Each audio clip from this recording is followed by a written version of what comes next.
legítimos y competentes, puede llegar a la situación de que esta consulta o motivo de acercarnos al sistema sanitario sea en una situación de no competencia y de no autonomía, y bueno, tenía uno de los derechos fundamentales de los ciudadanos y de los pacientes es dejar por registrada sus últimas voluntades, y es lo que se conoce como el testamento. Bueno, ese es el marco. ¿Qué trataba esta ley, aunque sea europea? Bueno, pues trataba fundamentalmente cambiar un tipo de relación médico-paciente. Todo lo que nosotros tradicionalmente hemos tenido por una relación médico-paciente es el paternalismo. El médico sigue creando un estado de necesidad donde él es la autoridad, él tiene los conocimientos y él sabe lo que hay que hacer. Entonces el paciente lo único que hacía era bueno, pues obedecer y seguir. Bueno, depende de la confianza que tuviera, quien le habían dicho conocidos amigos, que pues, a don Pantaleón, a don León, y que eran muy buenos. O sea, la relación típicamente paternalista.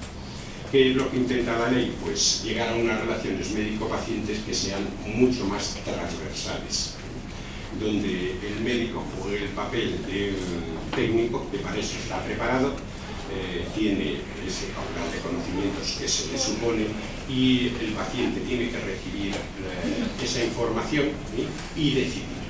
O sea, el centro de la asistencia sanitaria es el paciente. Bueno, pues ahí... Sí. Es que hablo muy bajito. Si me ha oído mal, mejor. Ahora, el otro. Muy bien. Voy a ver en esta parte qué es la situación en que nos encontramos, ¿no? Con el tema del proceso de decidir y de participar de una forma activa en el proceso. ¿Qué se ha hecho por parte de las autoridades sobre la ley de autonomía del paciente? Bueno, lo único que ha llegado y que conoce todos los ciudadanos es que cuando entra en una relación se le da una hoja azul, que es el del consentimiento informado, donde a cualquier proceso de prueba pues, tiene que firmar aquí. Tampoco los ciudadanos no conocemos esos derechos, muchos menos se conoce el derecho de dejar nuestro registro de últimas voluntades. En definitiva, no se ha hecho ninguna pedagogía por parte de las autoridades que correspondía a decir que este es el marco de relaciones y que ahí tenemos que empezar a jugar. Y bueno, los ciudadanos la ley de autonomía del paciente la desconocen. Por otra parte, yo creo que el debate por los acontecimientos que han ocurrido, yo creo que el debate de la eutanasia en España se abrió con la gran lucha legal que llevó Ramón Sampedro en el 2002, después Felipe en Valladolid, la petición de Inmaculada Echeverría, el caso de Magdalena Vicente, referirme solamente a España, y luego el caso Leganés. El caso Leganés, yo creo que si hubo una respuesta ciudadana, era una respuesta, bueno, hasta aquí hemos llegado. O sea, también el manejo del tema de la muerte, hay que darle una respuesta. Y yo creo que los ciudadanos ha sido un clamor general, el que los sufrimientos innecesarios no valen para nada. Yo creo que de alguna forma sí que se ha dividido y se ha confrontado. Todos los temas de coyuntura política están confrontados, pero que una gran mayoría de gente está por participar en su proceso de morir. Cómo canalizarlo es el problema, y que cómo lo tenemos que hacer las asociaciones, y de crear ese, como lo diría, no sale la palabra, estado de opinión que favorezca a través de foros culturales, antes hablo de redes, de que animen a las reivindicaciones de derechos por parte de la ciudadanía. Bueno, Cuando hablamos de eutanasia, porque también es importante, estamos hablando de tres cosas, ¿no? Estamos hablando de dar la muerte, estamos hablando de permitir morir y estamos hablando de ayudar a morir. Son tres situaciones. Uno, la Iglesia, fundamentalmente, vuelvo a salir la palabra Iglesia, que no me gusta. Debate anterior lo había llevado a un nivel muy técnico, ¿no? A él que era como le interesaba. En unos momentos hablaba de eutanasia directa, de eutanasia indirecta, eutanasia activa, eutanasia pasiva, eutanasia consentida, eutanasia no consentida, ortonesia, distenesia, eugenesia. Ahí los ciudadanos no nos comemos una cosa, ¿no? Según ha ido avanzando la ciudadanía en sus derechos, la parte fundamentalista, pero que es una gran mayoría, ha reducido el debate, y la reducción del debate al dar la muerte, que llaman dar muerte, y dar muerte son dos infinitivos, que es igual a matar, asesinar. Dar la muerte lleva un artículo determinado, la es importante. Eso quiere decir que la muerte está presente, y que está presente en un breve tiempo, que es solicitada, y que es un acto altruista, compasivo, un acto que me gusta mucho utilizar a los cristianos, un acto de amor, el ayudar a morir. El permitir la muerte y el ayudar a morir están despenalizados en el Código Penal, están despenalizados. El permitir la muerte es poner límites, es la limitación del esfuerzo terapéutico. Todos sabemos que el desarrollo de la medicina, la tecnología, ha llegado a mantener con vida situaciones de intenso sufrimiento y que al final ocurre el hecho natural, que es la muerte. Eso es, todos lo sabéis, el encarnizamiento terapéutico y lo contrario, la limitación del esfuerzo terapéutico. La limitación del esfuerzo terapéutico está despenalizado. Tal es así que Inmaculada Echevarría fue una limitación del esfuerzo terapéutico. Todos sabéis que Inmaculada tenía una enfermedad degenerativa del sistema nervioso central, estaba con una medida de soporte vital, que es la ventilación mecánica, y él solicitó que se le quitara ese esfuerzo terapéutico, que es una medida de soporte vital, que es la ventilación mecánica. Hubo una burocracia legislativa de unos meses y Inmaculada Echevarría se le retiró la ventilación. Previamente estaba en una institución religiosa, que se hizo objeción de conciencia, y hubo que pasarla al hospital público en Granada, y allí se le retiró la ventilación. Bueno. Que dar la muerte, todos ayudar a morir, bueno, pues todos sabéis lo que es la muerte está presente, pero presente de una forma inmediata, el paciente está en un estado de agonía y presenta unos síntomas que ponen en evidencia un intenso sufrimiento. Es la sedación terminal, y la sedación terminal también no está despenalizada, no solamente está despenalizada, sino que es éticamente recomendable. El no hacerlo es dejar al paciente en el abandono. Algunos penalistas dicen que eso es un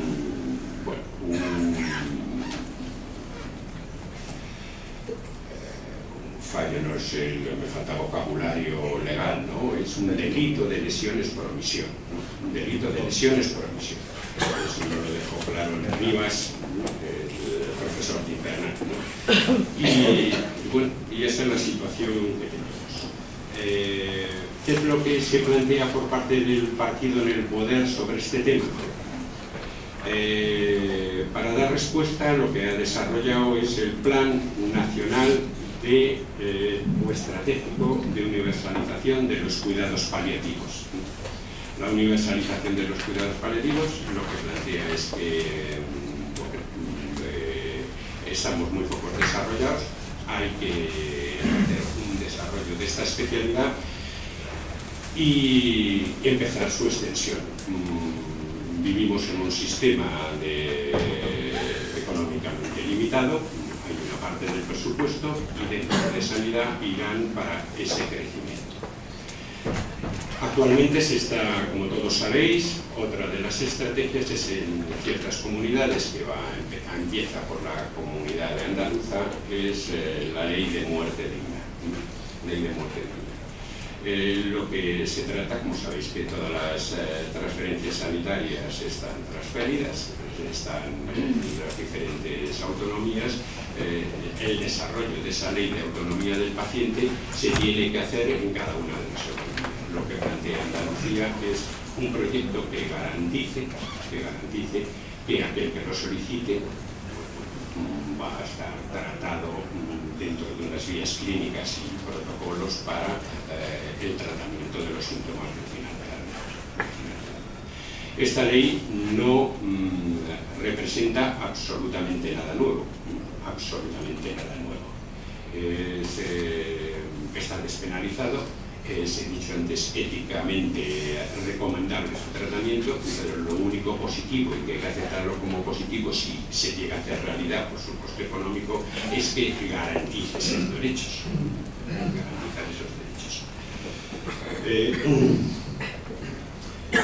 ¿Cuál es la situación donde vuelve a entrar la Iglesia? Pues está hablando que todos los cuidados paliativos, el sistema público es carísimo. Se ha hablado ya esta mañana de externalizar servicios, también se habla de externalizar la muerte digna. La mayoría que se va a favorecer son las instituciones religiosas. Se le está dando también un calificativo por parte del poder y de la Iglesia, porque son agrupaciones, asociaciones sin ánimo de lucro. O sea, la Iglesia se la considera una institución que no tiene ánimo de lucro, y bueno, nos sale por una relación coste-beneficio mucho más barato el de desarrollar los cuidados paliativos en las instituciones religiosas. Con ellos antiguos colegios, instituciones, conventos, pues están adecuando para lo que va a ser futuro transferencia de los cuidados paliativos a las religiosas. Y por último, quisiera que nos corresponde, ¿no?, a los ciudadanos. Pues yo creo que tres situaciones, ¿no?, que los ciudadanos tenemos que exigir los derechos de autonomía. El derecho de autonomía. Que nosotros en ese derecho de autonomía tendría que hacer, aunque no se ha hecho una pedagogía, y las asociaciones laicas y asociaciones culturales, foros, un ánimo y una gran campaña para que los ciudadanos se realicen el testamento vital. Exigir una información veraz y que esa relación médico-paciente sí que seamos los ciudadanos y los pacientes el centro. Y una cosa muy importante, se ha hablado de los judío-cristianos. Paco, tú eres judío-cristiano y yo también soy judío-cristiano. Somos judío-cristianos los dos. Y lo que tenemos que hacer es romper el pacto de silencio que tenemos alrededor de la muerte. El pacto de silencio de ese paternalismo que exigimos que no lo tenga el médico, pero sí lo tenemos con el familiar. Que intentamos que esa información sea primero con nosotros y luego lo vamos extendiendo. Oiga, miren, las siguientes consultas, mire usted es nuevo, mi padre tiene un cáncer de pulmón, pero no sabe nada, ¿no? Es ese pacto de silencio, esa ocultación de la enfermedad, que lo único que favorece es a la santa y cristiana Iglesia Católica Apostólica y Romana. ¿Cómo rompemos ese pacto de silencio? Bueno, haciendo que el que consulta es el que tiene que tener la información, y es exigir esa información que los ciudadanos les exigen. Después hacemos con ello lo que quieran. Si nos queremos engañar y contar lo que queramos y no volver a pedir, oiga, y después de todo lo que me han informado que tengo, me están dando ciclos y además me dan radioterapia, y yo me sigo creyendo que es que tengo un bulto ahí en la ingle y que es para que se me reduzca, bueno, ya es nuestro problema, pero por lo menos exigir esa responsabilidad. ¿Qué escenarios veo que... Yo no soy un hombre negativo, pero bueno, lo tenemos bastante difícil. Entonces, ¿qué escenario veo al final? Bueno, pues yo un escenario que nos va a llegar un decreto igual que la ley de autonomía del paciente exigible desde la Comunidad Económica Europea. Os diré que se está debatiendo en Italia, hay un proceso diferente pero también en Inglaterra, después del caso que vosotros todos conocéis, el caso de Chantal Seville, la mujer del tumor del macizo facial.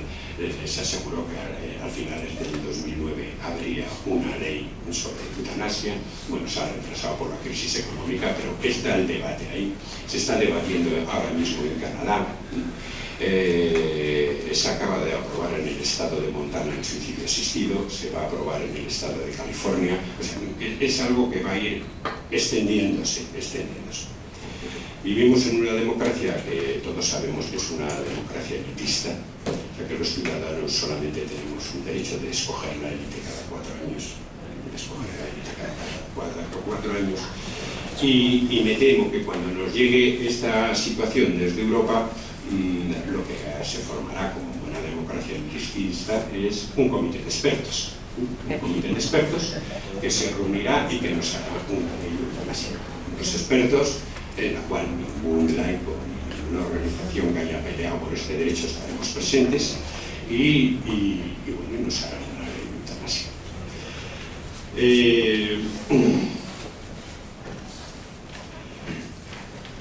¿Qué otra situación y cómo yo creo que debería terminar? Bueno, yo creo que los países que ha durado, como es los Países Bajos, en Holanda, hubo un gran debate social. No se llegó al consenso porque no fue necesario, la gran mayoría de la población estaba por la aprobación. Pero yo creo que en este país tenemos que hacer una gran campaña de debate ciudadano y exigir un referéndum.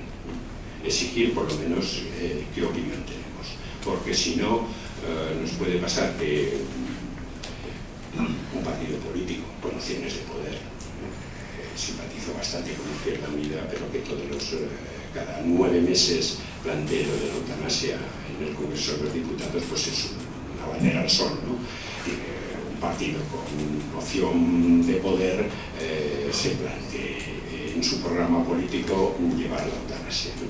Nosotros le votamos y bueno, en la alternancia política entre un partido de derechas y ese con sus motivaciones, sus razones de no. Eso ya ha pasado en Australia. En Australia el proyecto de eutanasia aprobado durante 3 años. Hubo una moción de censura, entró la derecha australiana y se acabó la eutanasia. Y también como tenemos transferido las transferencias sanitarias, ha empezado con la ley de muerte digna en Andalucía. Si se aprueba la eutanasia, pues podemos tener en la Comunidad Valenciana la eutanasia en inglés, que no se entiende nada de que está recibiendo la eutanasia. Entonces, por eso creo que debe ser un debate ciudadano y que debe ser un debate abierto y que tenemos una tarea para no perder el tiempo y empezar ese debate eterno. Gracias.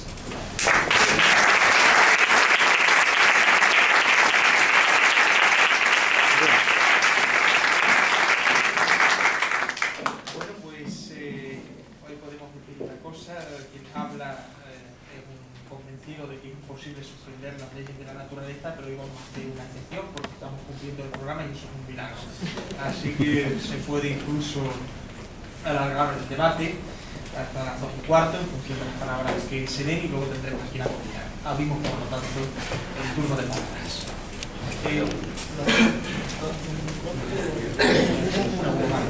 Pues adelante, la primera palabra.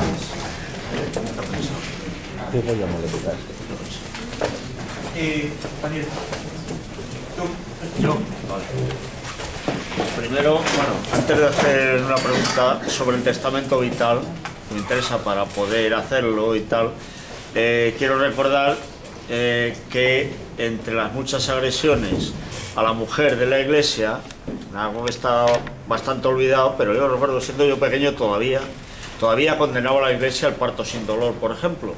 Y aquí en España, por lo menos, había un machaqueo constante. Yo no sé si alguna vez lo habrá dejado de condenar, pero recuerdo hace no tantos años, bueno, que todavía lo del parto sin dolor, pues era primero por aquello de parirás con dolor y todo eso, ¿no? Esa es una de las muchas agresiones, algo que afectaba tanto y afecta tanto a la mujer. Bien, mi pregunta es sobre el testamento vital.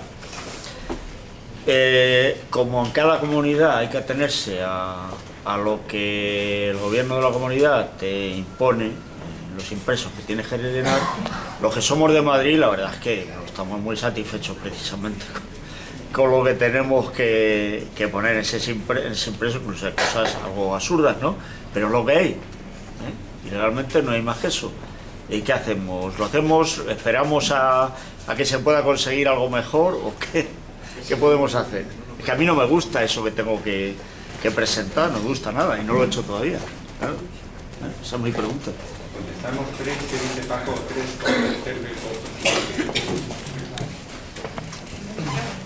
A ver, yo quiero plantear un tema, me da igual cualquiera de los dos, supongo que por ser de sanidad lo mismo Luis lo tiene más controlado. A ver, ahora está en trámite la ley de interrupción voluntaria del embarazo, con una serie de mejoras y una serie de situaciones que además venían pidiéndose desde hace mucho tiempo, sobre todo el colectivo de mujeres.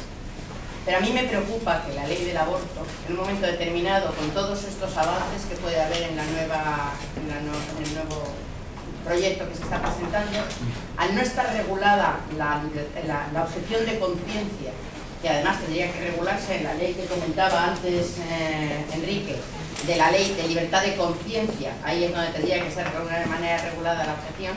Todos estos planteamientos de más avance en las leyes sanitarias, al final puede quedarse en papel mojado, porque sí que en el papel están planteadas, pero si luego los profesionales empiezan a alegar objeción de conciencia en los hospitales públicos, volvemos a estar en una situación de no igualdad de oportunidades, porque yo en la sanidad pública no podría interrumpir el embarazo, porque los médicos de la actividad. Y me imagino que con el tema de la muerte pasa lo mismo, o sea, puede haber muchos avances, pero en un momento el tema de la objeción de conciencia puede cortar definitivamente todas las aspiraciones o todas las esperanzas que podemos tener en determinados temas.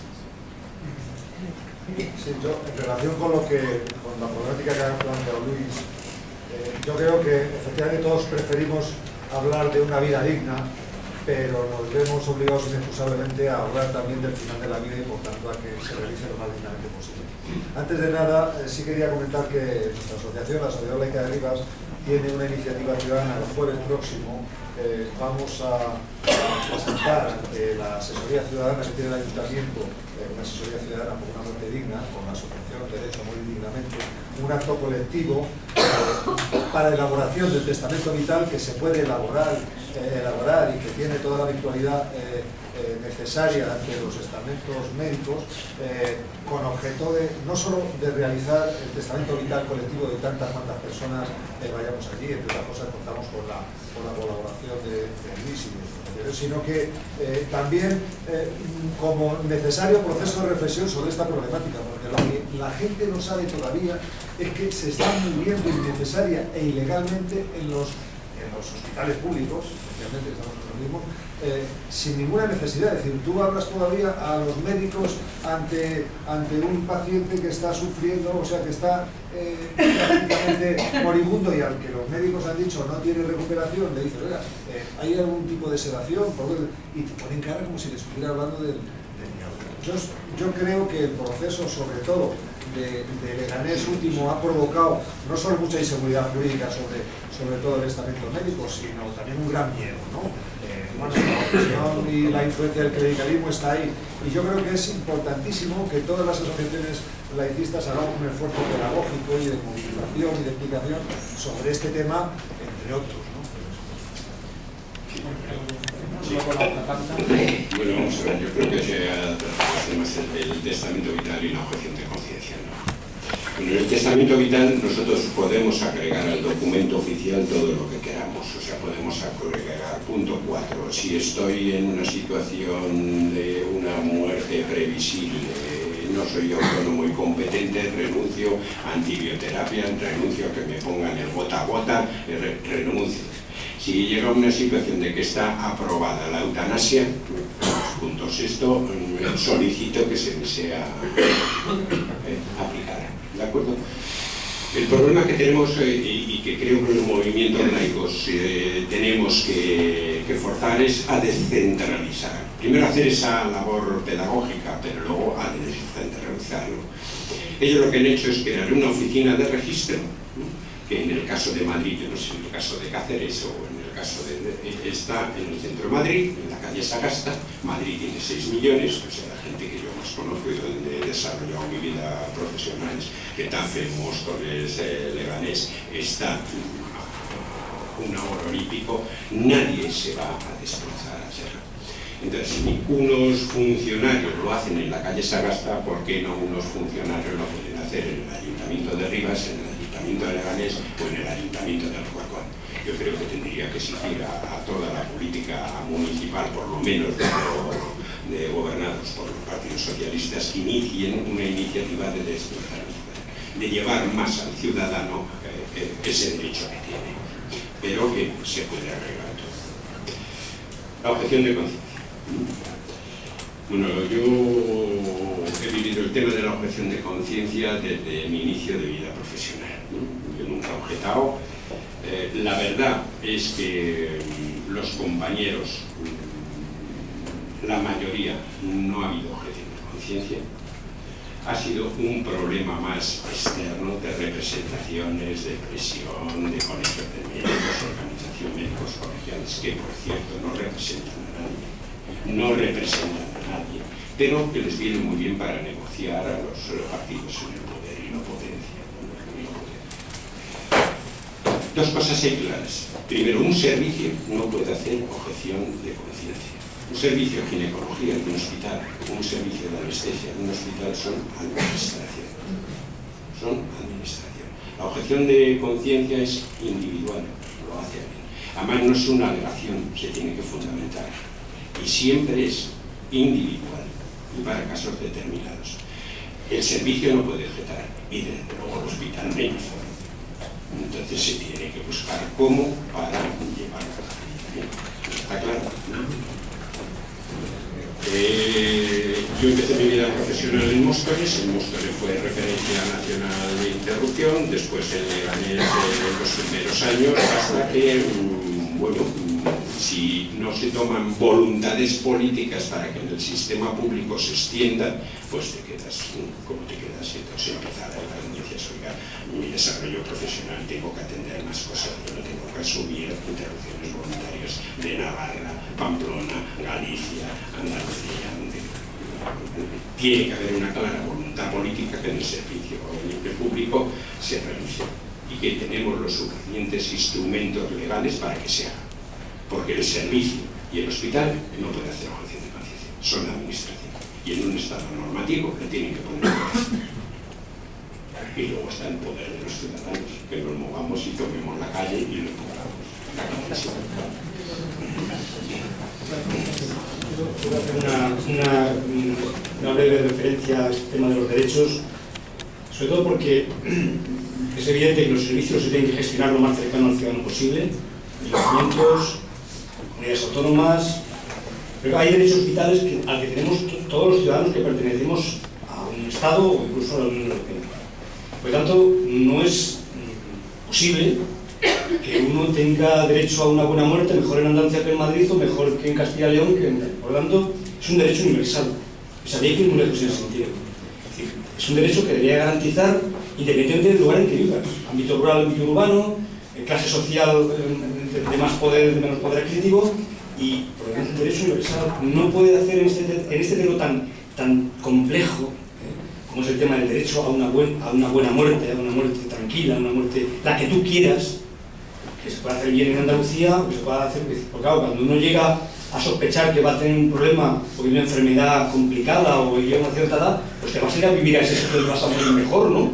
Claro, como hacían los alemanes a venirse a Valencia pues para que tengan más sol y estar más tranquilos, y además la vida era más barata antes, ¿no? Bueno, pues ese tema es un derecho que deberíamos de luchar porque fuera de carácter estatal e incluso de carácter del momento de la Unión Europea, ¿no? Porque claro, no es posible, ¿no?, que haya pequeñas leyecitas Es un poco lo que quería comentar. El tema de la objeción tiene razón, de que no es tanto la objeción como le interesa a veces de objetar en el ámbito público y no objetar en el ámbito privado.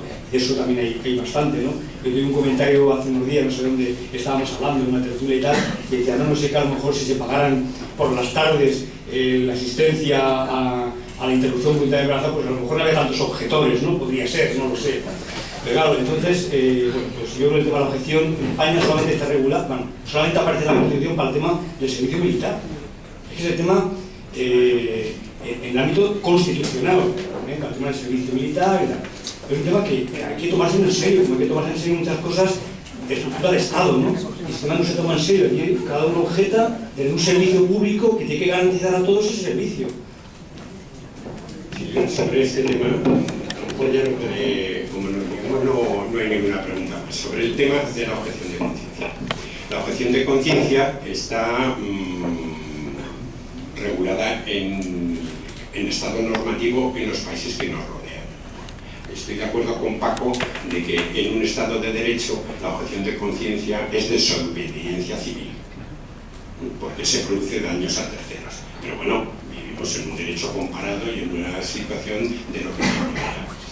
Y claro, los que están haciendo siempre oposición y siempre poniendo zancadillas al Estado de Derecho se está planteando que se haga norma de la objeción. Bueno, vamos a ir a un Estado normativo, se va a hacer esa norma, ¿no? El problema es que ellos, aparte que se haga la norma, que se considere como un derecho, además exigen que la norma se haga por un registro, pero además los que estemos en el registro seamos los que no hacemos objeción de conciencia. O sea, ya es el sumo, ¿no? Yo creo que los ciudadanos, si nos dan los derechos, es que tiene que ser así. Si yo tengo, bueno, porque hay opciones públicas o privadas, pero también hay libre elección de médico. Entonces, es fundamental que sepa el ciudadano y el paciente con qué médico está en relación, ¿no? Porque yo puedo estar en edad fértil, o puedo tener hijos, o además estar cercano a la muerte. Entonces, yo necesito saber si me van a hacer objeción de conciencia para cambiarme, más que no ya de comunidad autónoma de una a otra, sino del médico que me toque. Entonces, quien tiene que estar claro son los objetores, ¿eh? Y tanto en la pública como en la privada. O sea, tenemos que ver, cuando pasamos por un portal y pone don Álvaro ginecólogo, que ponga objetor, porque entonces no me... son, bueno, pues nos van a hacer lo contrario, ¿eh? No objetor. Pues vamos a hacer la tercera tanda. Sí. Yo quería hacer una reflexión sobre el tema del testamento vital, lo trascendente, que soy enfermera de una unidad de críticos, donde normalmente no hay ningún problema para la sedación de pacientes, así que en unidades de críticos, pues los médicos estamos bastante mentalizados y es difícil que un paciente se muera sin sedación, ¿no? Porque es otro proceso. Pero es un poco como en los jueces, depende de quién te toca, ¿no? Entonces, justamente antes de ayer tuve la experiencia y creo que viene muy bien al pelo porque es obligatorio que nos concienciemos del tema del testamento vital, ¿no? Teníamos un paciente que estaba muy malito y que ya estaba en fase terminal, pero bueno, nadie tomaba la decisión. Entonces este paciente tenía 6 hijas y las hijas le pidieron a la jefa de servicio nueva, que es la jefa del doctor Montes, que es de Lopus, nueva, que es la que pusieron nueva para salvar el hospital, y le pidieron por favor que no querían que se le amputase más a su padre ni se le hiciera más barbaridades, un señor que era como un castillo, que era un hombre vital, y porque no, su padre no iba a querer estar en esas condiciones. Y la jefa les contestó textualmente: no puedo hacer eso porque es pecado. Esto fue hace 4 días. O sea, como veis, la concepción del pecado en cuanto a la limitación del esfuerzo terapéutico, que estamos hablando de la limitación del esfuerzo terapéutico, estamos hablando de dejar morir, que es uno de los supuestos de los que Montes estaba hablando. Yo ya hacía siglos que no oía eso.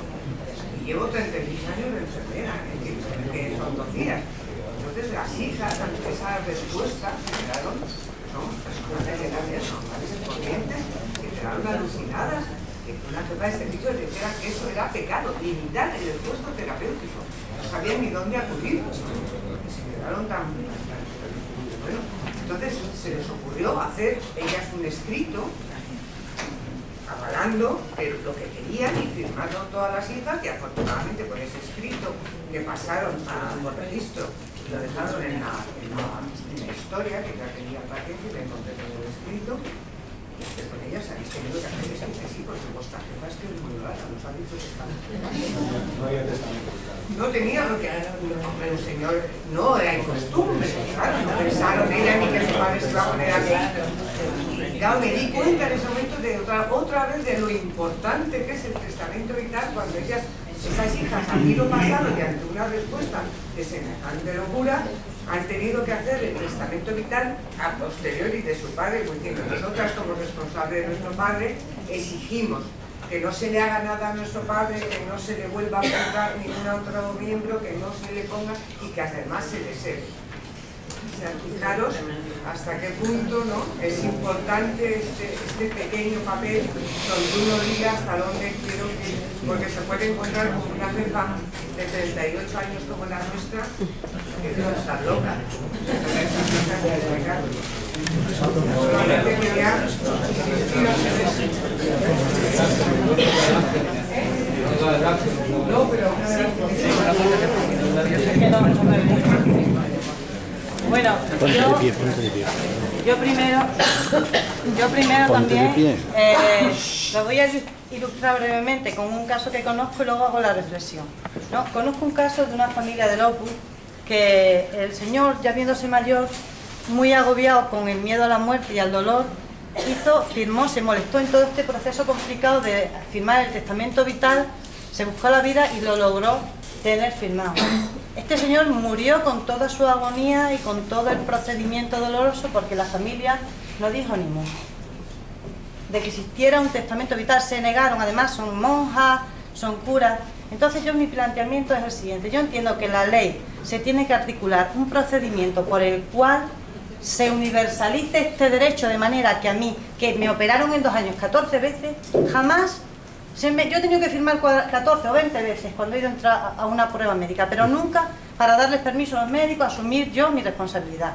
Pero nunca se me ha ofrecido una opción de, si yo salgo de ahí mal, un testamento vital, una opción a decidir sobre mi muerte. Yo creo que se tiene que, de igual manera que la enseñanza es obligatoria y los centros de enseñanza, si un niño no se presenta sistemáticamente al colegio, las autoridades, los profesores, el equipo directivo tiene derecho a mandar una investigación y a quitárselo a sus padres para entregárselo a quien sea capaz de asumir esa tutela. Del mismo modo, tiene que haber un procedimiento que cualquiera que esté en riesgo de enfrentarse a la muerte se le ofrezca, porque claro, cuando tú llegas y te dicen los médicos es que tienes esto y te tienes que operar, en ese momento tu cabeza tampoco está para irse al ayuntamiento, porque tú lo que tienes es que buscarte la vida para sobrevivir. No está para irte al ayuntamiento de turno a ver si aquí consigues 5 testigos para lograr que por si te pasa algo. O sea, entonces yo creo que el procedimiento tiene que estar incluido dentro de la ley. Muy bien, vamos nosotros.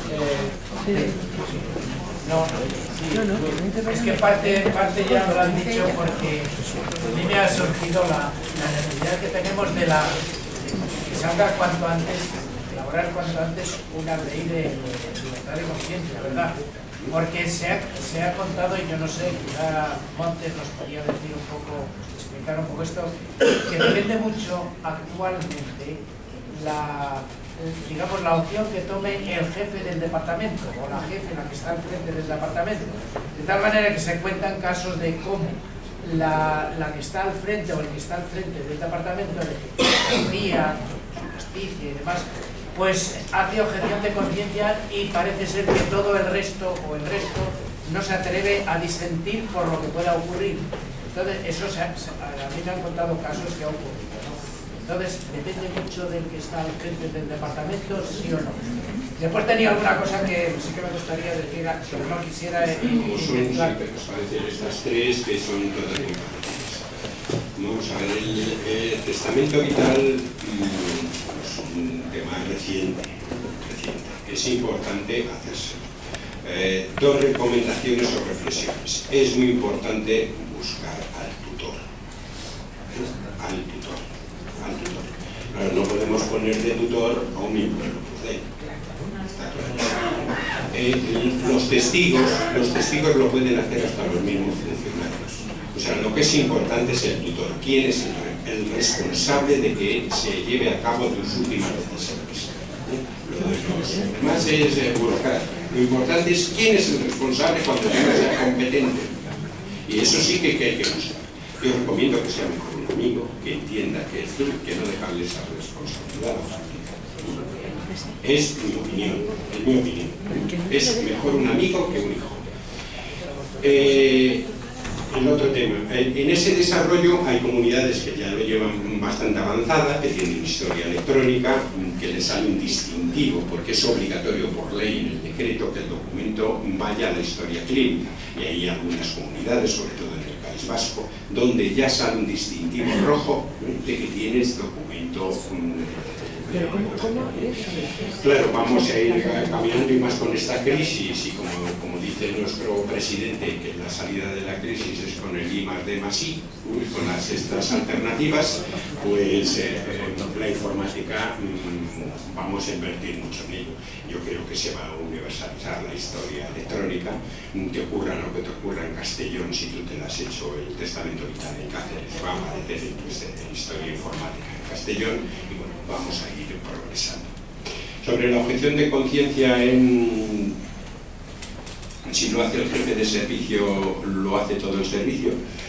Normalmente sí, pero que corresponde a los ciudadanos exigir. Bueno, estoy haciendo como mucha propaganda y quiero que además que a esta iniciativa sea una Europa laica. Estamos haciendo un protocolo desde DMD, un protocolo de ayuda con equipos de abogados de lo que hablábamos antes de que se había planteado en Rivas, de que sea un delito de lesiones por omisión. Está bastante avanzado, o sea, con todos los casos que me dan, desde que tienes que poner en el servicio de atención al paciente una reclamación, testigos, quién es el médico que te lo ha dicho, ir al director médico, ponerlo tal, después ir a un juzgado de guardia, estamos pensando si es por penal, civil, contencioso administrativo. La gente no pelea por esos derechos. Yo creo que las asociaciones tenemos que ofertar eso, y yo tengo una cosa clara, que en el momento que nos cojan al trámite 2 denuncias de esto, se acaba la objeción de conciencia. Se acaba rápidamente. Lo que tenemos que hacer es ofertar al ciudadano, las organizaciones laicas, esta protección y llevarlo para adelante. Es costosísimo, lleva mucho dinero, pero vosotros tenéis un ejemplo clarísimo con la retirada de los crucifijos en Valladolid. Se va a juicio por Manuel, ¿qué tal? Es que tenemos que recurrir a la justicia. Y desde luego, joder, tenemos que hacer un enorme, porque hay tantos problemas, una enorme caja de resistencia. O sea, tenemos que volver a las cajas de resistencia.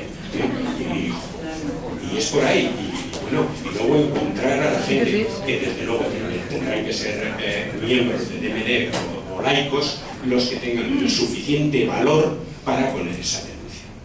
Entonces tendrá que salir de nosotros, pero así hacemos avanzar la historia. No os preocupéis. Yo voy a apuntar, pero yo quería plantear 2 cuestiones relacionadas ya no con el tema concreto que estamos planteando. Yo tengo claro, tengo un testamento vital hecho desde que salió, en el caso de Andalucía, y si lo tenemos, digamos, un poco más adelantado. De todas maneras, sí me preocupa que ahora mismo pues, un documento casi muerto, quiero decir, de que no está disponible, de que por tanto si me pasa algo, pues no sé si se enterarán, vamos, se enterarán porque, pues efectivamente, la tutora que yo tengo, pues atenderá y tal, y entonces pues plantearía cosas, ¿no? Pero eso, digamos, no impide el hecho de que efectivamente esa dificultad, digamos, está ahí. Pero yo quería centrarme más en una cuestión más global de cómo las administraciones en general dificultan estos ejercicios de nuestros derechos cívicos. Y la reflexión que hago ya, además, es de cómo a veces tenemos que tener cuidado con a qué administración le asignamos la protección de esos derechos. Porque aquí están surgiendo cuestiones, como por ejemplo en el caso, digamos, de la muerte digna, del testamento vital, cómo hay comunidades que por tener, digamos, una en el poder a un determinado partido político, pues bueno, avanzan un poquito más, y otras son más rémoras y dificultan más el tema. Si nos vamos a los ayuntamientos, pues la diversidad puede ser todavía mucho mayor. Entonces, no sé hasta qué punto lo que son derechos, no lo que es administración. A mí me parece muy bien que la administración esté en manos, digo, de la gestión administrativa, esté en manos del ayuntamiento o de quien corresponda. Pero la protección de mis derechos tiene que estar garantizada por el Estado. Y el Estado entendido, porque claro, el ayuntamiento también es Estado, por supuesto, pero entendido como una administración capaz de igualar y de nivelar a todos los ciudadanos. Y no dificultar que si en este ayuntamiento o en esta comunidad tienen esta problemática, pues entonces le busco la triquiñuela. Y lo estamos viendo precisamente con el tema que tú has comentado de famoso inglés de educación para la ciudadanía. Es decir, muy bien, esto está aquí, pero ahora yo lo tergiverso, lo enreveso. Eso me parece un error. E independientemente de que cualquier persona esté más a favor o menos a favor, o tenga más claro o menos claro el Estado autonómico tal como se está configurando en la práctica, pues yo creo que tendría que ser motivo de reflexión si los derechos, sobre todo derechos fundamentales, no tendrían que estar tutelados por instancias de los estados más lejanas al ciudadano, porque precisamente cuanto más lejanas al ciudadano, posiblemente lo garanticen mejor que las más cercanas. Digo, esa reflexión que a mí me surge por este tema y por otros temas también, es decir, que temas incluso tenemos ejemplos de tipo urbanístico, es decir, no sé hasta qué punto muchos desmanes urbanísticos se hubiesen dejado de producir si determinados ayuntamientos, que es muy fácil ahí meter la mala semilla, diríamos, pues no se hubiesen evitado si otras administraciones hubiesen tutelado adecuadamente el tema. Esto, digamos, sería un apartado de la reflexión. La otra reflexión que yo quería hacer es con relación al propio título de lo que estamos planteando. Dice intromisión de las religiones en los derechos civiles. Paco ha hecho una exposición y ha hecho un relato, pero creo que se ha centrado efectivamente en una que es la mayoritaria que tenemos aquí, que es la católica.